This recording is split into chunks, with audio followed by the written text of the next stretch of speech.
Hi, everybody. I'm thrilled to introduce you all to Ken Powley. He's a friend of mine. I got to know him a couple of years ago, and a fellow Pennsylvania gentleman. And I used to live in Pennsylvania for about 40 years of my life. And Ken is a co founder of an organization called Team Democracy. I think he's in his third or fourth year.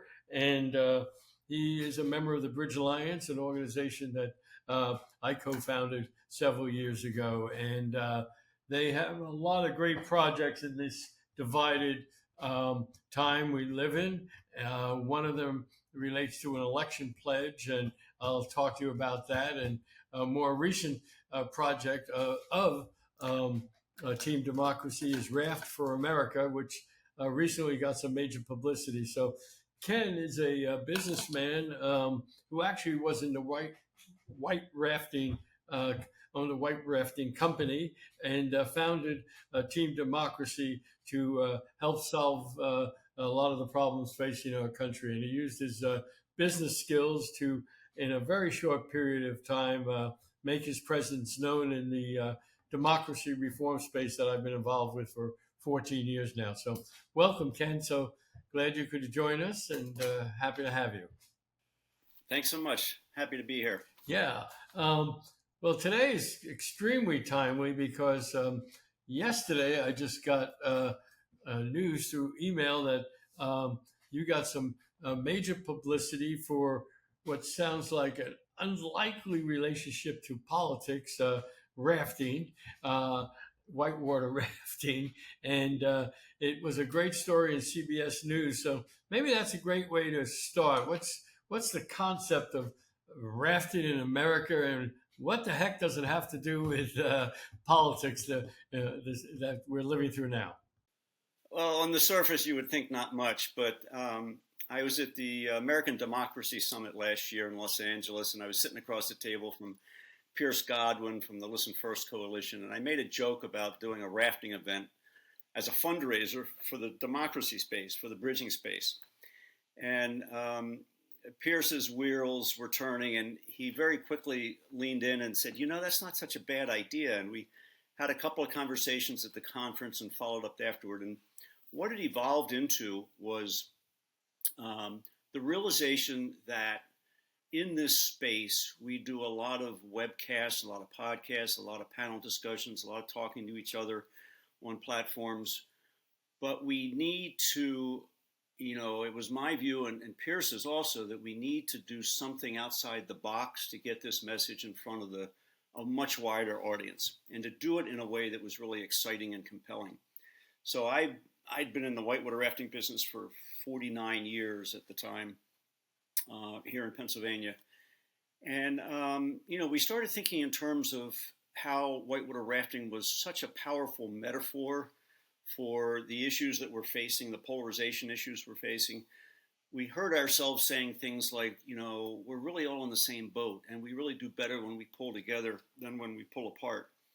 And so the idea evolved into one where we would go around the country, partner with local outfitters on some of America's most iconic rivers, and hold events where the outfitter would give us free spaces in their boats, and we would populate those spaces with pairs, red-blue pairs, unlikely pairs of senators or representatives or governors or business leaders or faith leaders or even ordinary citizens. Put them all together in the mix, have them spend a day together on the river, and then invite them to have the really tough conversations about issues that we're struggling with as a country to be able to talk with each other about. And it was on some level kind of an experiment to see what would happen. We did our first event here in Pennsylvania. We had, as an example, we had a very conservative Pennsylvania state senator, Dave Argall, paired up in a raft with a woman constituent from his district who was extremely liberal and had undoubtedly voted against him on every occasion when she could. And it was just fascinating to watch. In the morning, they were cautious. They were cordial, but they were cautious, trying to figure out the landscape. By lunchtime on the river, they were actually looking at each other when they had a conversation. And by the end of the day, it was high fives and hugs and exchanging email addresses. And they both came away from that experience with a stronger respect for the importance of listening to the people on the other side, and the realization that we're a lot more similar than we think. We get caught up in all the one-liners that are dividing us, but when you get down to the core issues, we have a lot more in common than we think. So we've held these events now on 4 or 5 different rivers around the country. CBS got wind of it. They decided they'd like to film one of these events. They came to North Carolina and joined us on the Nantahala River. And the piece that they aired yesterday was the result of Major Garrett's experience on the Nantahala. He actually, we had a dinner afterwards, and he was sitting next to me. He said, when I showed up to do this event, I was really afraid it was just going to be a cotton candy fluff piece, kind of a kumbaya, feature. And he said, by the middle of the day, I couldn't believe what I was seeing happening between these wildly different participants. We had as an example, we had a very liberal black minister paired up with a very conservative white MAGA supporter, and you would think these. we actually heard them say to each other, we have absolutely nothing in common, but at the end of the day, they were best friends, and they're shaking hands and saying "love you, brother," and exchanging email addresses. So there's a real power in the idea that when we take a little bit of time to get to know each other as people. And that's the challenge these days, because we're all kind of behind screens and isolated in our homes. But when we take the time to enjoy each other as human beings, it makes it a lot tougher to hate the guy on the other side because he thinks differently than you do. And that's the message. We're trying to give Americans a little bit of inspiration here that there are reasons to be hopeful that we can stay connected and reconnect in ways that we've struggled in recent years. Well, I watched the news report, and our listeners, our City Biz listeners, I'm sure if they Google RAF for America CBS News, they'll be able to find the video. And I watched that liberal black minister and that white MAGA supporter, and it was quite remarkable. I mean, you described it well, but you got to see it to really realize. You got to see it to believe it, and you couldn't. It's that unscripted stuff that's so magical. You could never plan for that to happen. We in Maine we had one of the river guides who was basically just hired to take people down the river for this event. Turns out he was a Democrat running for the state legislature in Maine, and our 4 elected representatives on that trip were all conservatives from the Maine House of Representatives. He got to know one of them during the day. At the end of the day, the 2 of them sat at the bar for 45 minutes having a conversation that afterwards he says, I could have never had that conversation with that person had we not gone through the experience of being together all day and having a good time together and learning about each other as human beings. And so on every river we've done this on, the result has really been the same, that we make these connections, and it makes it so much easier to have conversations about really tough issues. Democracy isn't about, unity isn't about we're never going to all agree on anything. There's no issue out there that we're ever going to all agree on. So it's the challenge. Democracy is the challenge of being able to accept that we have different views on things, not vilify the guy on the other side of the table, and have reasonable conversations with the understanding that both sides of the table bring value to that conversation, whatever the issue is. And if we can do that, we can tackle any problem. We certainly can. And RAF for America is one of your more recent projects, but I think I got to know you. Correct me if I'm wrong. In 2001 or two. Related to election integrity and a pledge. And I don't know how we met, but General Stanley McChrystal and Doug Luke, I believe, got together and try to inspire Americans to take a pledge. Could you tell me about what that pledge was, what the concept was, and yeah, tell me about that. Yeah. I was the backstory on that is I was sitting at my kitchen counter working on some marketing stuff for the whitewater business, and it was January 6th, and the TV was on behind me, just kind of background noise. And around mid afternoon, I looked at it, and I called my wife into the room. I said, "You got to look at this. I can't believe what I'm seeing here."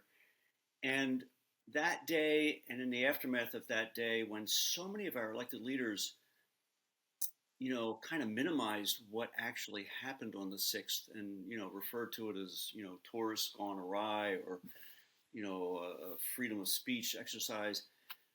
I just had this gut feeling that something really deeply important was happening that I didn't understand about the country that I thought I understood pretty well.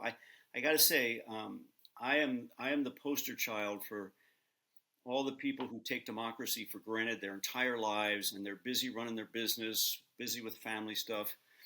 I never got involved in campaigns or political issues or social causes. I would sometimes vote, but mainly if my wife forced me to go to the polls and cast a ballot or made me feel guilty for not doing it. So I have no background in this space whatsoever. But I looked at January 6th and I thought this division is deeper and broader and more existentially significant than I ever imagined. And it just felt to me like I was watching democracy slip through our fingers. And so my first thought was the solution for this is probably not top down from inside the Beltway, because that's where the polarization is often the worst. Politicians sometimes have an incentive for firing up the rhetoric because it's a fundraising tool. But I thought that the solution needed to be from the ground up, and grassroots people recognizing the issue, the problem, and doing something about it. So I look in the mirror, and of course, that's me. I'm this non-political average person. I reached out to some family members. My co-founder wrote back a very thoughtful letter. The next week, we reached out to General Hayden, Mike Hayden, who was the former CIA director and NSA director. We've known that family for decades. And I made the pitch of what my concerns were and what I thought we needed to do. And what I thought we needed to do was get very low-level commitments from candidates for elective office that they would respect the electoral process, that they would commit to a pledge that supported the idea that elections, yes, they should be secure, yes, they should be accessible to all eligible voters, and no, we should not attempt to storm the Capitol to overthrow the election results or to change the election results. A peaceful transfer of power. It was a very low bar type of pledge. And we thought anybody who can't sign this, really, that should be a red flag. So we put that out. Coincidentally, Carter Center was working on a similar pledge at the same time. They were focused high end. We were focused both high end and grassroots across the country. We ended up getting almost 800 candidates for elective office to sign that pledge in 2022. After that election cycle, Carter Center reached out to us. We had a number of conversations about merging the two initiatives. And actually, as of today, that whole project has pretty much migrated back to Team Democracy. They were pretty impressed with what we were able to accomplish, and they're now supporting the work that we're doing in that space. The new initiative is called Principles for Trusted Elections, but it basically combines the elements of the Safe and Fair Election Pledge with the Carter Center language. Well, there's so many directions I want to go here. One is I'm going to do a little plug myself because it's very much related to what you just talked about. The Bridge Alliance that I'm co-founder of is partnering with the Election Reformers Network and created a project called the Election Overtime Project. And we are working very closely with the Carter Center as well. And we are uh, focused on 7 key swing states where we've done extensive research, and we're reaching out to journalists in those 7 states to educate them on the fact that we should not be afraid of close elections. This is a normal part of democracy, what they should look out for, what narrative they should give when the election is close. So we are very, very much aligned once again on approach to uh, a healthy democracy in our country. So, if I understand it correctly, you renamed the initial pledge, and you're focusing on the 2024 election as well. Is that correct, Ken? Right. We merged the databases of all the signers of the Carter Center Pledge and the Team Democracy Pledge. We merged those. Carter Center's original initiative was called the Candidate Principles for Trusted Elections, and that name, by definition, made it difficult to go out the grassroots for signatures. So we dropped the word candidate off the front end. We merged in the ideas of both pledges, and we're running it as Principles for Trusted Elections and asking candidates to endorse that. When candidates don't, do you quiz them on why they don't? I mean, it seems so abundantly clear that why not? What am I missing here? We have fastidiously avoided stepping into the role of being a referee or issuing red cards if somebody doesn't sign it. There are so many opportunities for candidates in local races to use this however they see fit. If an opposing candidate wants to call out that his opponent refused to sign this, that's on the candidate, and they can do that. We're not trying to embarrass anybody, but we are giving every candidate the opportunity to make a statement that they support free and fair elections and they support the peaceful transfer of power. And I think you're right that if they don't, it's certainly open to question by the media who cover that race, and it's open to question by other candidates in the race. Well, shifting a little, because this is a City Biz gets a lot of business leaders, business entrepreneurs, just like you are across the country, who really have a focus on their business. And the Democracy Forum is just one channel on City Biz. So a lot of people listening to this are really not focused, never did anything in democracy work. And here you are, someone who's a lot of the people I've interviewed have a deep academic background in this type of work, or started out of college doing something. You did nothing. You were just an entrepreneur. So if we're talking to some of the audience here, what's the first step if they have an idea of something that could help our country on a community level, a civic engagement level, or some level? Is there any input you can give them from the experience you had of what to do and where to go and how to learn? Well, the one thing I wish I had known early on, like 3 years ago, was the landscape of this ecosystem of democracy protecting organizations, and it is amazingly deep and broad. The Bridge Alliance group of organizations is really robust. The Listen First Coalition is really robust. Civics Now has 300 to 400 organizations working on civic engagement through education. There is a lot going on out there. There are so many powerful and effective avenues for an average person like me to take advantage of. If I had known about those things, I probably wouldn't have gone out and started my own organization. Frankly, I would have found where the real impact potential was.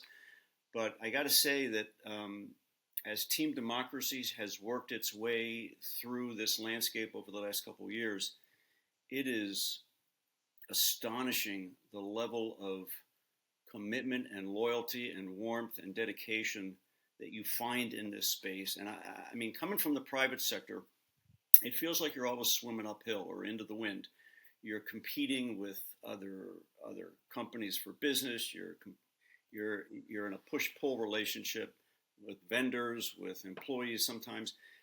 In this space, it is so refreshing to find so many people who you respect so much and who are pulling in the same direction. And there's a real sense of one organization's success is everybody's success, and the rising water lifts all boats. And for me, getting up in the morning and stepping into that kind of work every day is really inspiring. Honestly, I've learned I've learned so much and given to it what I can. But honestly, there are people in the space with far more background, history, experience than I have. But part of my message about all this is it's you got to keep it simple. I mean, the simple idea is we need to relearn the art of how to talk to each other. And if we don't, it doesn't matter who's in the White House. If we can't have conversations across our differences respectfully, it's going to be a bumpy road. And so let's not overcomplicate it. Let's focus on the fact that democracy requires us to have different opinions on issues. It would never work if we all agreed on something. We'd probably go off the rails in one direction or the other. So creating opportunities for those kinds of conversations is what we're focused on with Raft for America. And I think next year you're going to see that expand. You know, recreation and outdoor play is one of the few places where we still seem to be able to get together and have fun with each other, regardless of what color hat we wear. And so that opportunity to expand this Raft for America initiative into all the other kinds of outdoor recreation that we enjoy, whether it's hiking or fishing or boating or skiing or whatever. These are places where we can leverage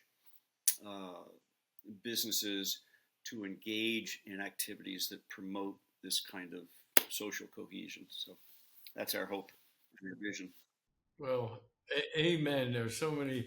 I'm involved in a program I deeply love called the Engaged Athlete Fellows, which are NCAA athletes who are go through a leadership training program and teaching these young athletes how to turn the leadership skills that they learn on the field to give back to their community.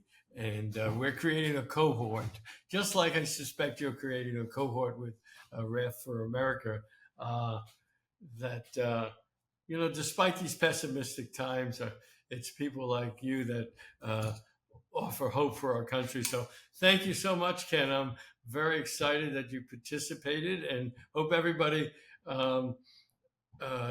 checks out Team Democracy. I'm sure if you have a question and want to get involved, Ken and his team can help you. And if you like rafting, get in touch as well. Who knows? You might be able to end up on a White River rafting trip with someone who you really would never dream of being on a boat with, and come away with some really positive feelings. So thank you so much, Ken. It's been a great pleasure. Thanks, Dave. Thanks so much.